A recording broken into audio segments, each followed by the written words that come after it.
Bienvenidos a Club de Prensa en NTN 24. Hoy transmitimos desde Washington, a 3 cuadras de la Casa Blanca. Y no olviden ustedes que al final de este programa, si lo quieren ver completo o quieren ver a partes, lo pueden encontrar en nuestra página de Facebook o por nuestra cuenta de Twitter. Y el audio, el podcast está en SoundCloud. Y les doy la bienvenida a nuestros invitados el día de hoy. En primer lugar está con nosotros Cynthia Arneson, que es la directora del área de las Américas del Woodrow Wilson Center, un centro para académicos aquí en esta ciudad. Cynthia, gracias por estar con nosotros. Bueno, muchas gracias por la invitación. Raquel Godos, corresponsal de la Agencia Española de Noticias EFE, bienvenida también. Gracias, Juan Carlos. Alina Dieste, corresponsal de la Agencia France Press, bienvenida a esta casa. Muchas gracias. Y Michael Shifter, el presidente del Diálogo Interamericano, gracias por estar con nosotros. Debo decir que hoy es día festivo aquí en Estados Unidos, es Memorial Day, el día en que se celebra o se homenajea a las víctimas de varios conflictos, y en este día festivo debo decir también como colombiano que es prácticamente imposible tener una reunión de analistas que sepan más de Colombia como la reunión de personas que están en esta mesa. Cynthia Arneson conoce muy bien a Colombia, que es mi país. Raquel Godos ha sido corresponsal en Colombia, igual que Alina Dieste, y el profesor Michael Shifter ha estado 1.000.000 de veces en ese país. De manera que es un honor tenerlos a todos ustedes aquí. Bueno, pues hubo elecciones en Colombia, que es un país de 47, 48 millones de habitantes. Primera vuelta. Nadie obtuvo más del 50% de los votos, con lo cual a segunda vuelta pasan los dos ganadores de ayer. ¿Cuáles fueron los resultados? En primer lugar estuvo Iván Duque, que es el candidato de la coalición de los expresidentes Álvaro Uribe y Andrés Pastrana, obtuvo el 39,14% de los votos. En segundo lugar aparece Gustavo Petro, exalcalde de izquierdas de Bogotá, con el 25,08%. En tercer puesto figura Sergio Fajardo, quien fuera alcalde de Medellín y gobernador del departamento de Antioquia, con el 23,73%. En la cuarta casilla aparece Germán Vargas Lleras, ex vicepresidente de la República, fue vicepresidente con Juan Manuel Santos y exministro, con el 7,28%.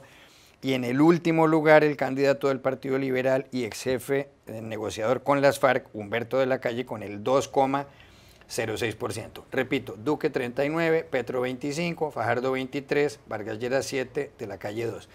Hay que decir que estas han sido tal vez las elecciones más tranquilas de la historia, y que eso se le debe al presidente Juan Manuel Santos y al acuerdo de paz que hizo con las FARC.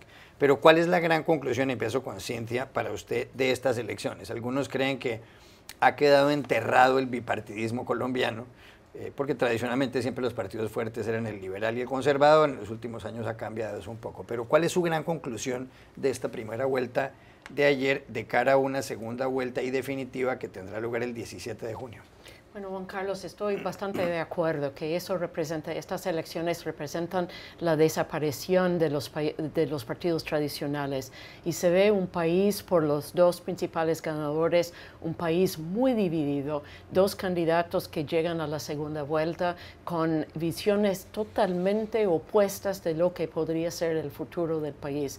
Y yo creo que esto, si bien no es inaudito, es también sorprendente ver el grado de polarización. También el éxito de Gustavo Petro, que durante su tiempo como alcalde tenía una administración que muchos dicen que fue realmente pésima, y que ha llegado al segundo puesto batiendo a Sergio Fajardo, que tiene mucha experiencia de gobernar, no solamente como el alcalde de Medellín, sino gobernador, y tiene una experiencia muy grande. Así que, bueno, por una vez, con muchos errores, las encuestas esta vez fueron realmente correctas en predecir lo que iba a ser, pues, los resultados de esa primera vuelta. Eso es también notable, pero se ve un país bastante dividido y con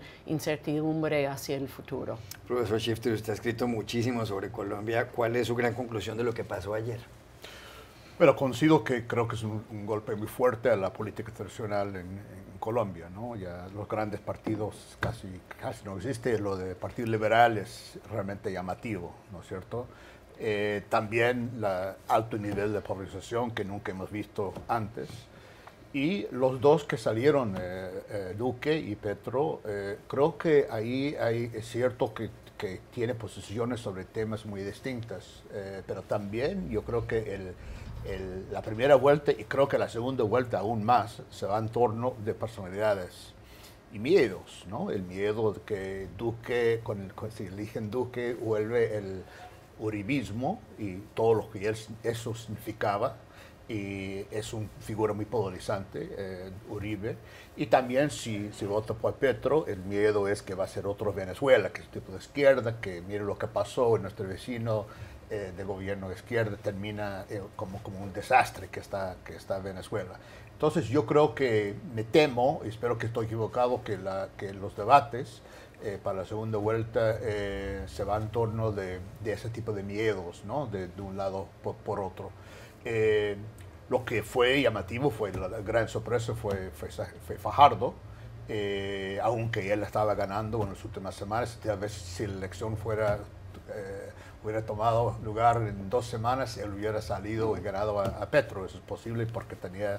O sea, le faltaron 2 semanas a Fajardo para haber pasado a segunda vuelta. Sí, yo creo que sí, porque allí la tendencia estaba clarísima en ese sentido.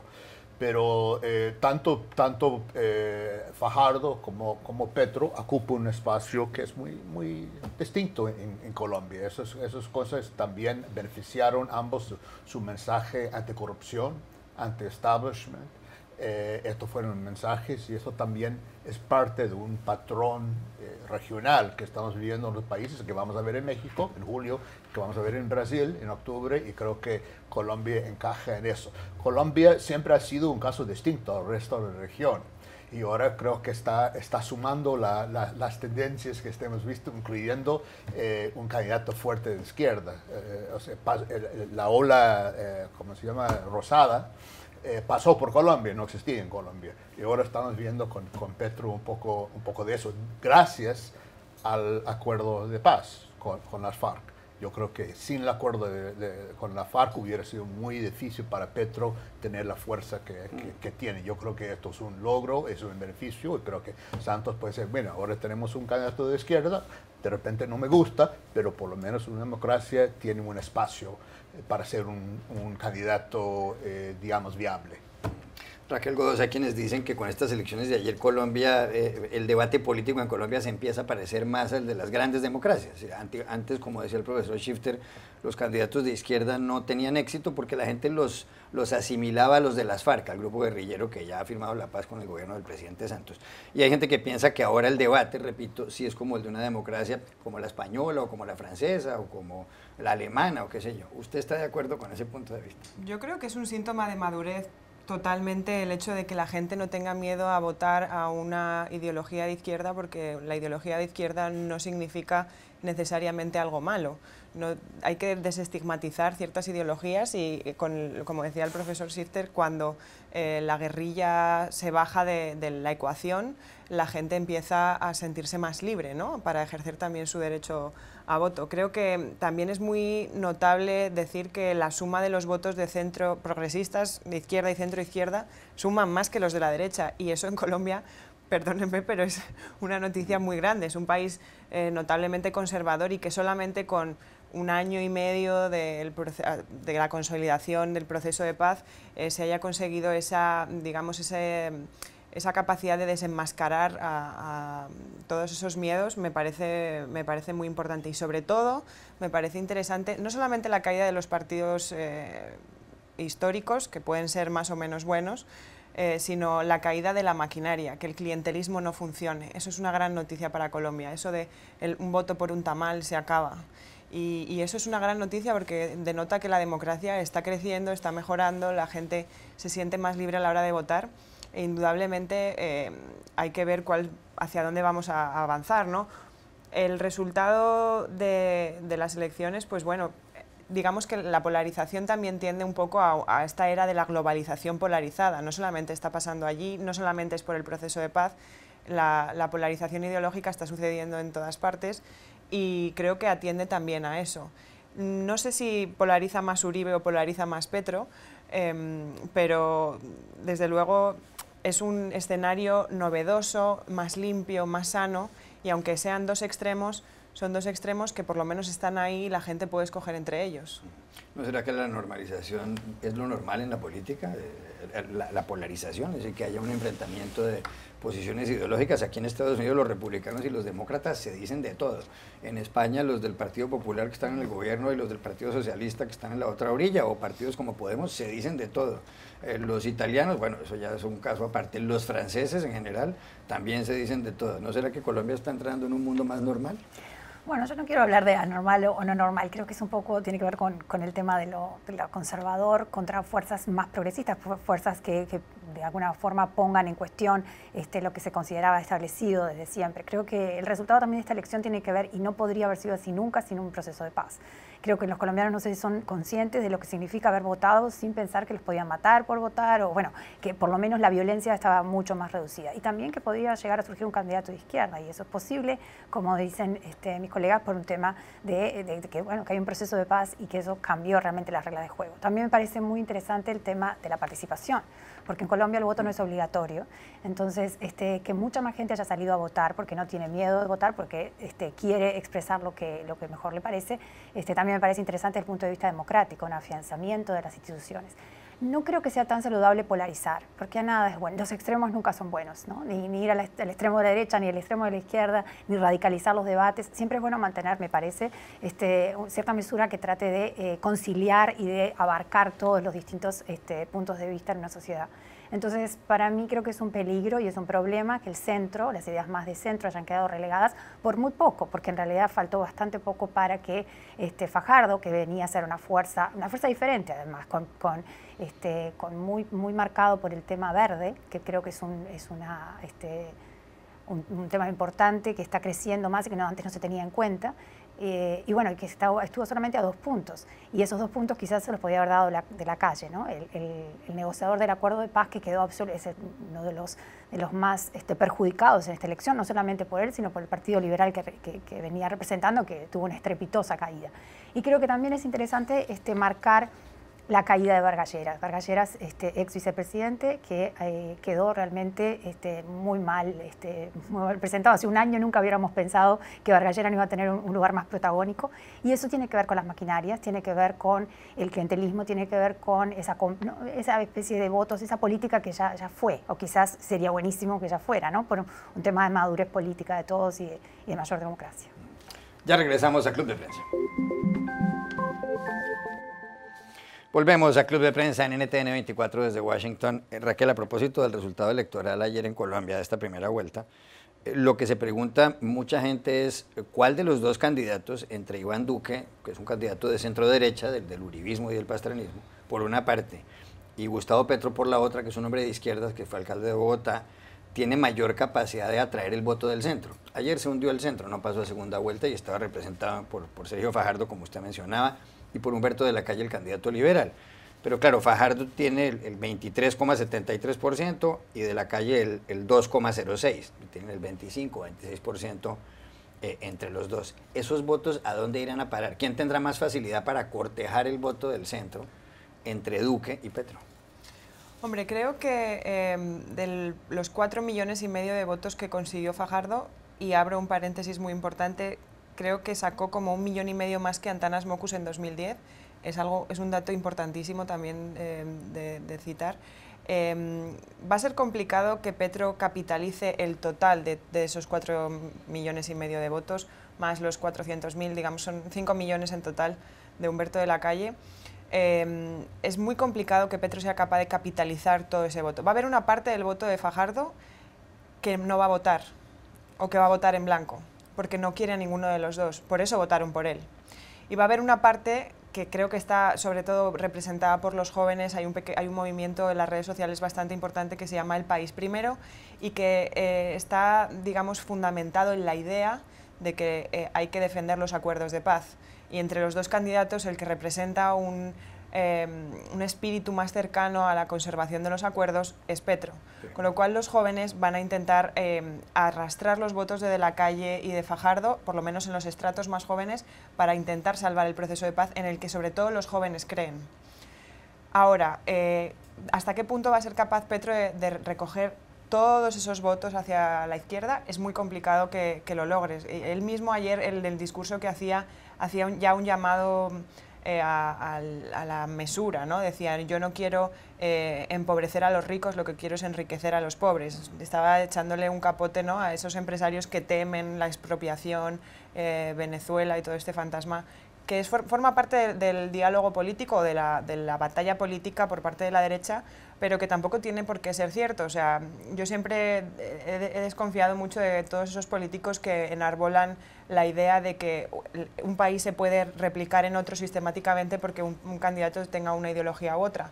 Bueno, las condiciones socioeconómicas de Colombia distan mucho de las de Venezuela, y en España pasó lo mismo. Podemos iba a convertir España en Venezuela, y simplemente es una absurdez, ¿no?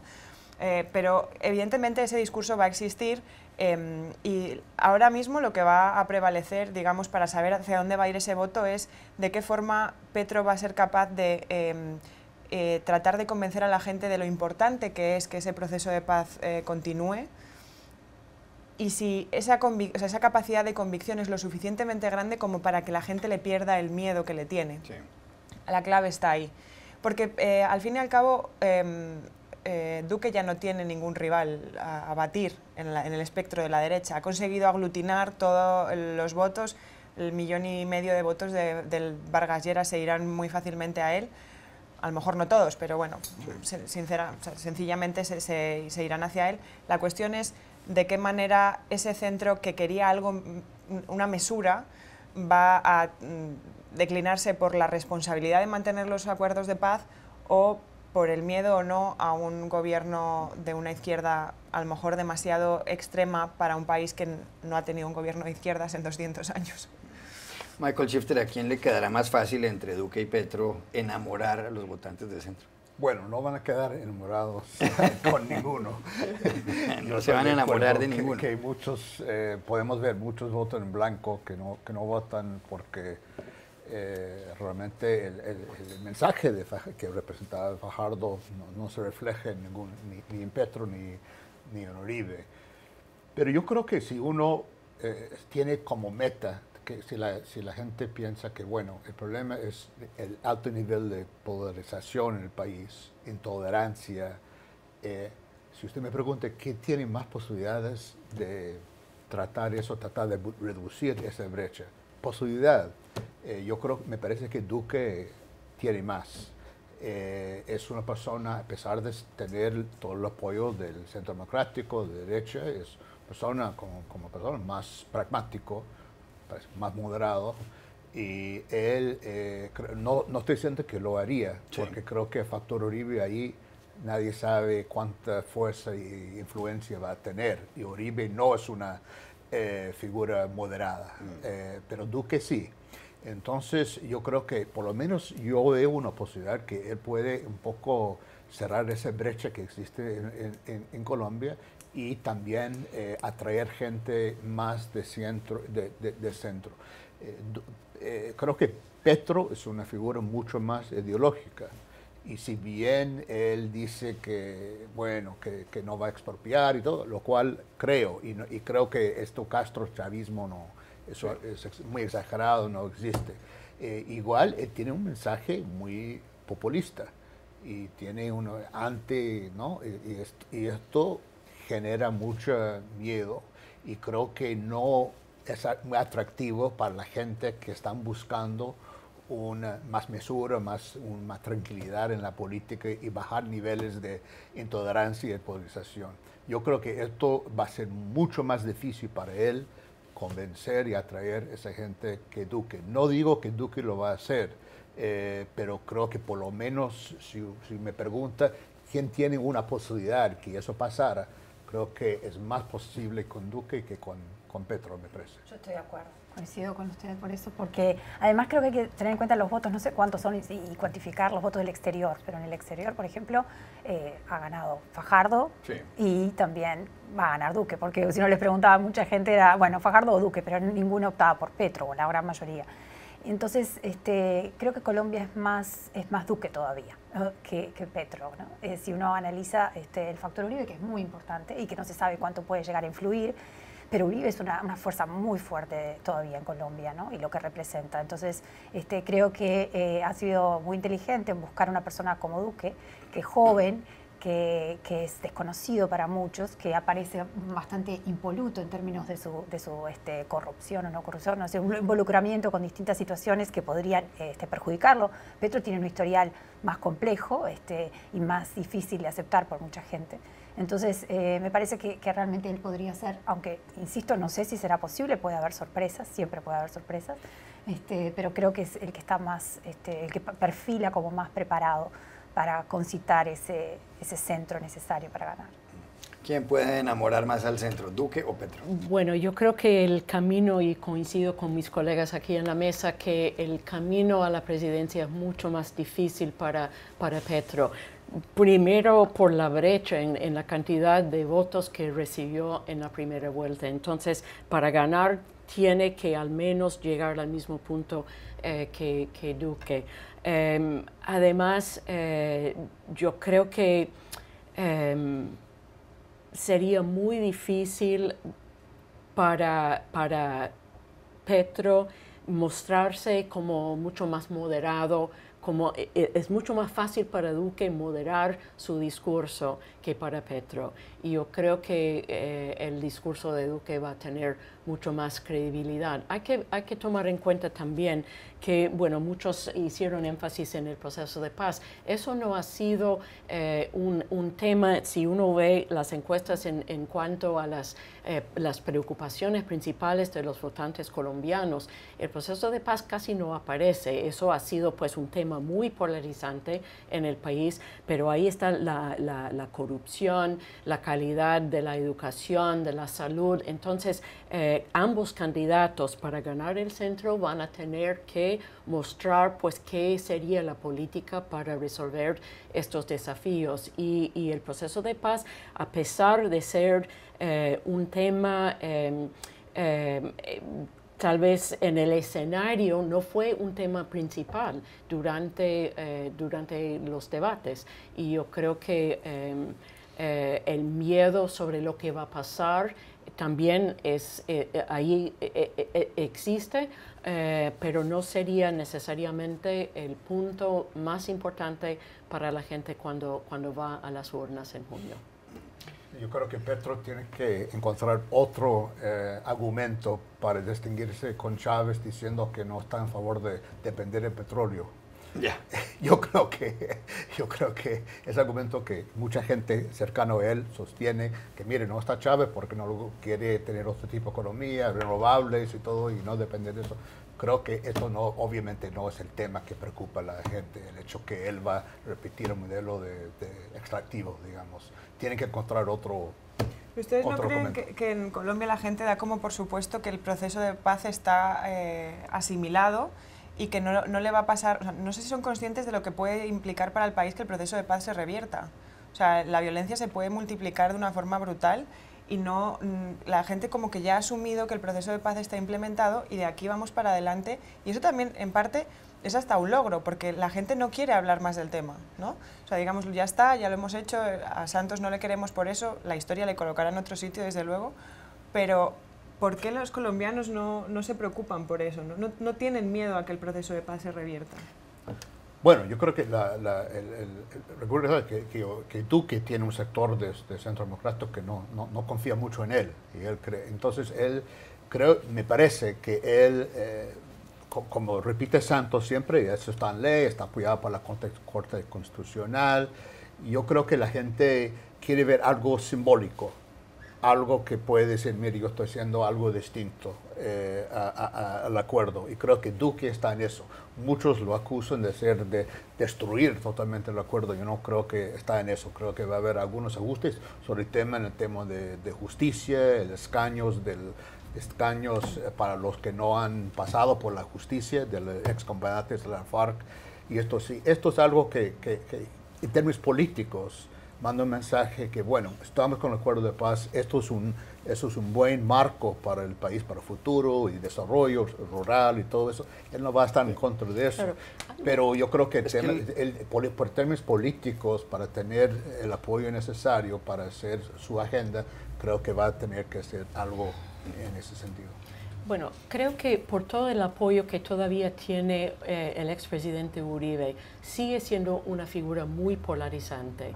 Y yo creo que para muchos la figura detrás de Duque es Álvaro Uribe. Y algunos van a salir a votar por Petro solamente solamente para parar a una segunda o una tercera llegada de Álvaro Uribe. Yo no sé si eso va a ser un factor determinante, pero existe este sentimiento y es algo que durante la campaña Duque luchó mucho en contra para mostrarse su propia persona, para mostrar que sus políticas no eran iguales, pero existe la sensación de que es una criatura de Álvaro Uribe, que su éxito ha dependido del expresidente y que no necesariamente va a poder salir de esa influencia con todavía el expresidente en el Senado. Así que yo creo que es también un factor, no se sabe muy bien cómo va a afectar a los votantes, si van a poder superar sus objeciones a una persona como Petro únicamente para parar al uribismo. Yo creo que no hay que olvidar tampoco el tema de la seguridad. La seguridad preocupa mucho a los colombianos y el acuerdo de paz, a pesar de que generó graves problemas en términos de muertes de líderes sociales, de activistas, generó más seguridad, ¿no? Aumentó de alguna forma, bajó el número de homicidios, bajó la violencia. Entonces, creo que cómo van a manejar la seguridad, que eso sí preocupa y eso sí ha aparecido, ¿no? Así como el proceso de paz no aparece entre los temas que la gente más está interesada en hablar o que se resuelvan, sí habla de seguridad. Entonces, es un desafío para los dos ver cómo presentan ese tema, ¿no?, a los votantes. A mí me llamaba la atención una cosa que decía Raquel con respecto a Duque, y es que, o a Duque no necesariamente, Raquel dice que los colombianos pueden tener ya asumido que el proceso de paz ya se acabó y que eso hay que superarlo y que, como dirían en Colombia, es un tema chuleado. Se refieren al chulo cuando uno le hace este mono en los papeles, un check, que eso ya está superado. Duque lo que ha dicho son dos cosas. Primero, que los miembros de las FARC que cometieron delitos de lesa humanidad no deberían ser representantes políticos, es decir, no deberían ir al Senado de la República ni a la Cámara de Representantes, sin haber pasado por la justicia transicional que se creó. Y lo que pasa es que ya algunos de ellos con delitos graves van a tomar posesión el próximo 20 de julio con escaños en el Senado y en la Cámara de Representantes. La otra cosa que ha dicho Duque es que el delito de narcotráfico no debería ser considerado un delito conexo al delito político, y me explico. El narcotráfico es un delito común en todas partes del mundo. En el caso de los miembros de las FARC se les perdonó ese delito porque lo que se argumentaba es que ellos traficaron con droga para luchar contra el Estado, para rebelarse contra el Estado. Duque dice que eso no debería ser así, porque en Colombia el narcotráfico tiene una implicación muy grave en el sentido de que es un delito por el cual, o que ha financiado la muerte de políticos, periodistas, defensores de derechos humanos y demás. Aquí la pregunta es, y la pongo sobre la mesa, ¿será Duque capaz de cambiar el asunto de la representación política? Porque para eso habría que hacer reformas legales de fondo, profesor Shifter. Va a ser difícil. Yo creo que él obviamente, yo creo que quiere evitar poner el acuerdo en riesgo y reventar todo lo que se ha logrado en Colombia, que creo que hasta él reconoce, sí. Pero obviamente es una parte que yo creo que obviamente en términos políticos, creo que no intentar hacer nada sobre este tema va a ser muy difícil para él. Va a tener que hacerlo. Tiene que hacer algo. Si gana las elecciones. Si gana las elecciones, tiene que hacer algo. No tiene que ser nada dramático, pero algún tema, y este es el tema central, como usted planteó muy bien. Vamos a ver si lo puede hacer. Obviamente, para la posición de Santos, el gobierno, me imagino de la calle también, es que bueno, eso fue imposible. Nosotros intentamos eso, pero la FARC no aceptaría eso, entonces esto fue el precio del acuerdo. Uno de los sapos. ¿Ah? Uno de los sapos uno que había que tragar. Uno de los sapos que se tragó el país. Y Duque está diciendo que no es un sapo que tragar. Hay que ser mucho más firme en ese sentido y negociar ese tema. Yo creo que eso depende mucho de la correlación de fuerzas ahí y cómo se encuentra en ese momento. La situación legal es muy precaria y no se sabe a dónde va a terminar, porque por un lado la Corte Constitucional dijo que los acuerdos de paz constituyen una política de Estado y sin depender del gobierno de turno es parte de Colombia ahora. Pero a través de unas leyes pueden intentar introducir reformas que por los resultados de las elecciones en marzo pasado, bueno, las fuerzas conservadoras ganaron mucho más que tenían antes. Entonces yo creo que no sería tan difícil ganar votos suficientes como para modificar algunas cosas. Obviamente los opositores a ese camino van a poner una demanda frente a la Corte Constitucional otra vez para ver si es constitucional que se haga este tipo de modificaciones. Entonces, Colombia va a seguir en una situación legal muy incierta durante mucho tiempo si se supone, y yo creo que es razonable pensar que Duque si llega a la presidencia, si gana, va a querer introducir estas reformas, especialmente en la forma en ejercer la política por los excomandantes de las FARC, si ellos pueden hacerlo sin haber pasado por el proceso de justicia transicional. Lo que pasa es que el argumento para que Duque y el uribismo capitalizara esa modificación de los acuerdos de paz estaba fundamentado en Santos ha entregado el país a las FARC, cosa que ya se ha demostrado que no es así. La gente no votó por las FARC, fue algo irrisorio, se votaron entre sí porque no había nadie más. 0,50 y algo por ciento. Entonces, yo creo que ya no existe ese argumento para decir, no, es que los tenemos que sacar de aquí porque qué miedo que vienen los terroristas a gobernarnos. No, eso ya está demostrado que las FARC están totalmente condenadas por la sociedad, que no tienen ningún tipo de capacidad política y de atracción política, y que además la sociedad colombiana está en un proceso de perdón, pero no de concesión. Y ahí está la grandeza del proceso de paz, ¿no? En que está en manos del pueblo la capacidad de beneficiar o no. Entonces, creo que ese argumento de tenemos que quitarle, o sea, desatar ese tipo de concesiones del acuerdo de paz porque corríamos el riesgo de que esto se convirtiera en campo de terroristas, ese argumento se ha caído.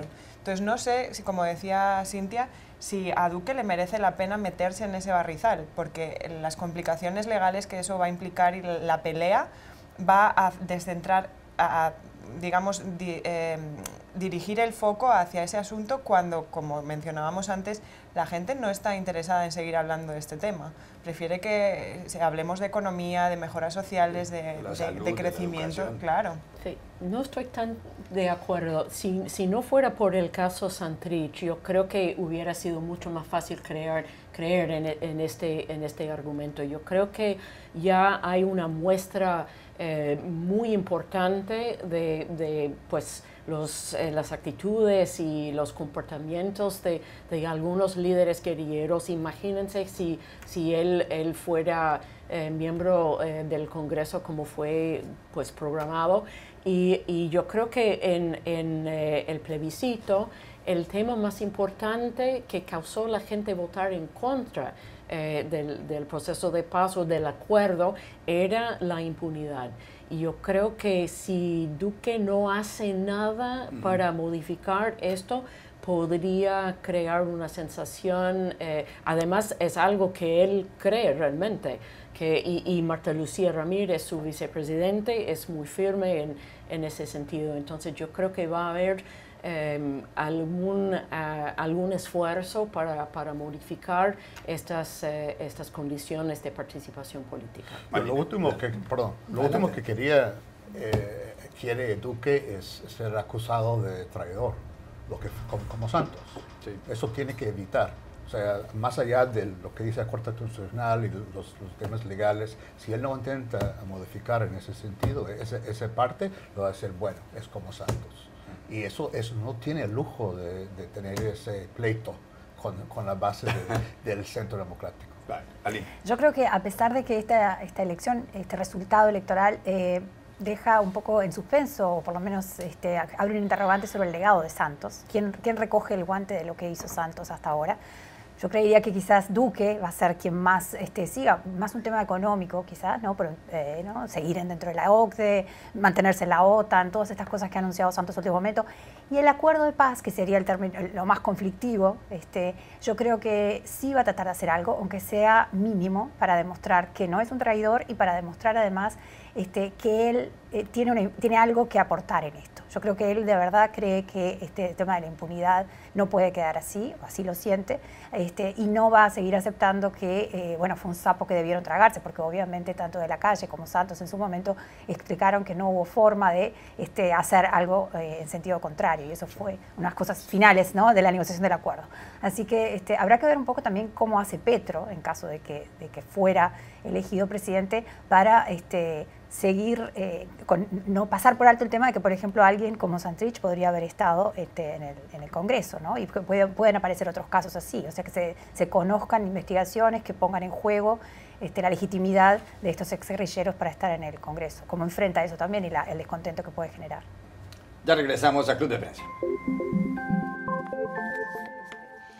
Volvemos a Club de Prensa en NTN 24 desde Washington. Muchos más temas de Colombia. Creo que todo el programa terminó siendo sobre Colombia. Algunas preguntas sueltas. Una, Alina hablaba de Germán Vargas Lleras. Fue vicepresidente de Santos, ha sido ministro de varias carteras, ha sido senador, incluso atentaron contra él, perdió parte de una mano en algún atentado. La gente pensaba hace un año que iba a ser el presidente porque manejó toda la infraestructura en el gobierno de Santos. Y sin embargo obtuvo solamente el 7%. Aquí la pregunta es, hay un video que demuestra a todo el mundo que él en un momento dado le dio un coscorrón a una escolta, a uno de sus guardaespaldas, y eso pues parece que le hizo perder muchísimo apoyo a Vargas Lleras. Otros dicen que lo que le hizo perder respaldo es que cambió de parecer en algunos momentos. Estaba con Santos, que hizo el acuerdo de paz, pero después cuando salió del gobierno criticó el acuerdo de paz, posteriormente recibió el apoyo del partido de Santos, que es el partido de la U, y parece una catástrofe para una persona que todo el mundo pensaba que iba a llegar a ser presidente de la República, que al final eso no se le dio. Yo veía en Twitter, no sé si lo vieron, un dibujo, un meme de un señor trajeado con su casco, porque él hacía muchas obras, él un poco pavimentó su camino, su candidatura como un gran hacedor, una persona se presentó como un pragmático, capaz de generar obras de infraestructura, resolver los problemas de vivienda, resolver los problemas de vías para la población. Y bueno, y le caía una lágrima en el dibujo. Yo creo que nunca se esperó, él es nieto de un expresidente de Colombia, nunca se esperó que no iba a terminar con grandes posibilidades de sentarse en el sillón presidencial y seguir adelante con esa forma de hacer política que creo que parecería que está terminando, por lo menos en Colombia, que mucha gente la resiente, ¿no? Lo que llaman la maquinaria, o sea, la búsqueda de aprovechar el aparato electoral, que ha sido muy parte de la forma de hacer política en Latinoamérica, esos caudillos que buscaban, ¿no?, juntar votos en distintas zonas, sobre todo en las zonas de la costa, él tenía mucho poder ahí, pero en todo el país. Entonces, sin embargo, no hay que olvidar que Vargas Lleras tiene representación interesante en el Congreso, sí. Y el Congreso va a ser, acá estamos hablando mucho de presidentes, los presidentes no gobiernan solos en democracia, entonces los congresos son muy importantes, y en este caso, para cualquier cosa que tenga que hacer, no hay que olvidar que el primer senador es Uribe, el segundo senador es Antanas Mockus, sí. Que apoya obviamente una figura muy respetada en Colombia y que apoya a Fajardo, que ayer lo llamaron en medio del discurso de Fajardo que subiera, y los gritos y las expresiones de apoyo eran muy importantes. Y después hay una gran representación de Vargas Lleras también, o sea que va a ser un congreso donde Vargas Lleras no sé si está tan muerto como parece. Sí. Raquel quiere apuntar algo de Fajardo en 40 segundos. Sí, bueno, yo quiero sobre todo destacar la figura de Fajardo como alguien que ha ido construyendo de forma paulatina sobre el legado de Antanas Mockus. Yo recuerdo aquella elección en 2010 y fue súper emocionante ver cómo la ola verde se iba creando, pero la ola verde no se ha acabado. Y creo que además la coalición Colombia tiene como una inspiración ciertamente europea, como gente como muy cualificada, con aires poco populistas, mucho más calmados, quizá la vieja Europa, no la Europa actual, sí. pero como esa socialdemocracia que en Europa, digamos, estableció el estado de bienestar, la educación libre y pública, la sanidad, Y no sé qué va a hacer Fajardo, seguramente no le dé los votos abiertamente ni a ninguno de los dos candidatos y deje los votos libres, pero creo que la idea que él tiene, y dado el éxito, el crecimiento que ha tenido con los años, creo que él está fijando un camino a futuro para establecer un partido político que esté basado en esos pilares. Y no me parece malo para Colombia. En un minuto, profesor Shifter, Estados Unidos ha sido un gran aliado de Colombia, sin duda. ¿Cómo serían esas relaciones con Duque? ¿Cómo serían con Petro? Creo que más fácil es con Duque. Eso No se pregunta tan difícil. Sí, pero sin embargo yo creo que se puede llevar, yo creo que se puede llevar con Petro también, pero obviamente hay más conciencia en agenda y estilo y todo eso con pero en un Duque. Petro-Trump el complicado es Trump. ¿Ah? Entre un Petro-Trump el más Más complicado es Trump. complicado, sí, claro. Sí, todo es relativo. Claro. No, todo es relativo. Si tuviéramos un presidente normal sería más complicado, pero con Trump, quién sabe.